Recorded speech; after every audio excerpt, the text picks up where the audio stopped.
फूटा घड़ा। बहुत समय पहले की बात है। किसी गांव में एक किसान रहता था। वह रोज भोर में उठकर दूर झरनों से स्वच्छ पानी लेने जाया करता था। इस काम के लिए वह अपने साथ दो बड़े घड़े लेकर जाता था, जिन्हें वो डंडे में बांधकर अपने कंधे पर दोनों ओर लटका लेता था। उनमें से एक घड़ा कहीं से फूटा हुआ था और दूसरा एकदम सही था। इस वजह से रोज घर पहुंचते पहुंचते किसान के पास 1.5 घड़ा पानी ही बच पाता।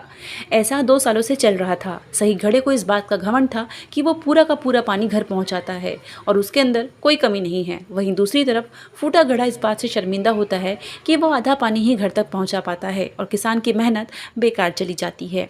फूटा घड़ा ये सब सोचकर बहुत परेशान रहने लगा और एक दिन उससे रहा नहीं गया। उसने किसान से कहा, मैं खुद पर शर्मिंदा हूँ और आपसे क्षमा मांगना चाहता हूँ। किसान ने पूछा, तुम किस बात से शर्मिंदा हो? शायद आप नहीं जानते, पर मैं एक जगह से फूटा हुआ हूँ और पिछले 2 सालों से मुझ में जितना पानी घर पहुँचाना चाहिए उसका आधा ही पहुँचा पाता हूँ। मेरे अंदर बहुत बड़ी कमी है और इस वजह से आपकी मेहनत बर्बाद होती रही है। फूटे घड़े ने दुखी होते हुए कहा। किसान को घड़े की बात सुनकर थोड़ा दुख हुआ और बोला, कोई बात नहीं, मैं चाहता हूँ कि आज लौटते वक्त तुम रास्ते में पड़ने वाले सुंदर फूलों को देखो।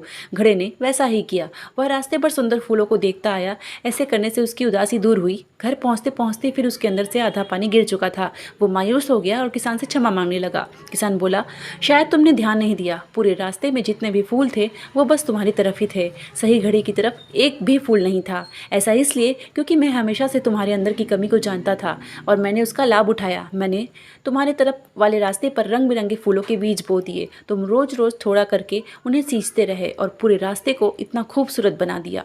आज तुम्हारी वजह से मैं इन फूलों को भगवान को अर्पित कर पाता हूँ और अपना सुंदर घर बना पाता हूँ। यही सोचो कि तुम जैसे हो वैसे नहीं होते तो भला क्या मैं ये सब कुछ कर पाता?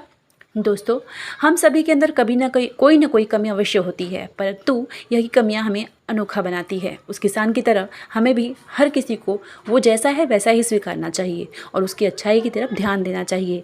और जब हम ऐसा करेंगे ना, तो फूटा घड़ा भी अच्छे घड़े से मूल्यवान हो जाएगा।